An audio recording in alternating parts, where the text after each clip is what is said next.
डाल दिया कि पिछली पेशी पे आपने कुछ मीडिया वाले अंदर बुलाए हुए थे, जबकि आपने ऑर्डर किया हुआ है कि ये क्लोज ट्रायल है।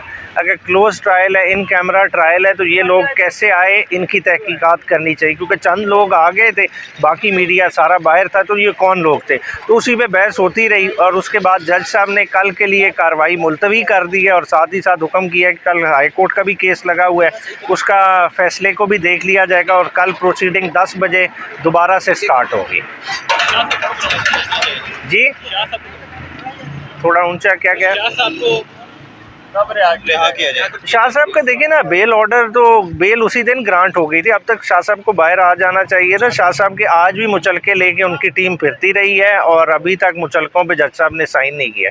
मेरे ख्याल से ड्यूटी बनती है, मुचलके श्योरिटी बॉन्ड जब बंदा लेके खुद हाजिर है तो उसे कर देना चाहिए और आज शाम तक शाह साहब को आ जाना चाहिए। मगर ओवरऑल हुकूमत की नीयत नहीं लगती शाह साहब को बाहर निकालने की। सर, खान साहब और जज के दरमियान कोई मुकालमा ऐसा हुआ हो दिलचस्प?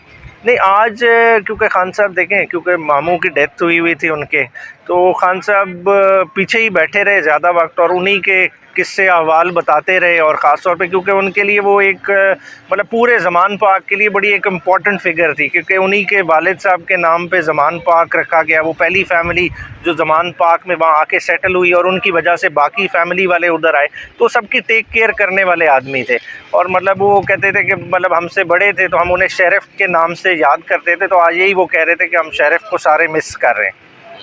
अच्छा सर, ये बताइएगा, क्योंकि सुप्रीम कोर्ट का ऑर्डर है, शाह महमूद कुरैशी साहब को जो है वो रिलीज करने का हुक्म दिया गया है, तो क्यों डिले किया जा रहा है? अच्छा, ये तो देखें, ये तो बड़ा एक क्वेश्चन मार्क है हमारे जुडिशल सिस्टम पे कि उपकार तो अब जारी हो जानी चाहिए। श्योरिटी लेके अगले हफ्ते वाली तारीख से आज तक फिर रहे हैं। शाह साहब की टीम, आपने देखा वो बेल बॉन्ड सारा सब कुछ रेडी है, एक दस्तखत होने हैं जज साहब के। तो इसमें कोई देर नहीं होनी चाहिए, ये तो 5 सेकंड का काम है, इसे फौरी होना चाहिए।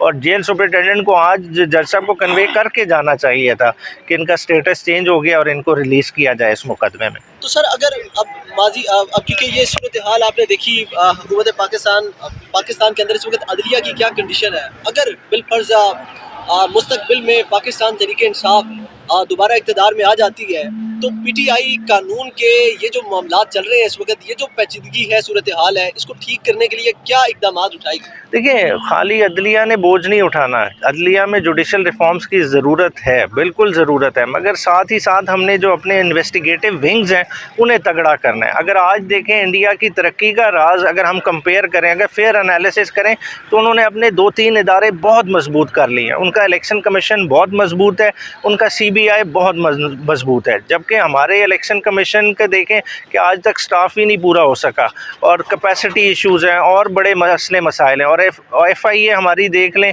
ताबे है सियासतदानों के, तो उधर आप क्या एक्सपेक्ट कर सकते हैं बेहतरी? तो ओवरऑल स्टार्ट नीचे से होगा और अदलिया तक ये रिफॉर्म्स जाएंगे। वैसे मुमकिन है कि आप जो है वो, अगर PTI कभी इक़्तिदार में आती है तो वो इस सारे मसले का कोई निचोड़ निकाल सके, हल निकाल सके, अदलिया को कम से कम ठीक कर सके?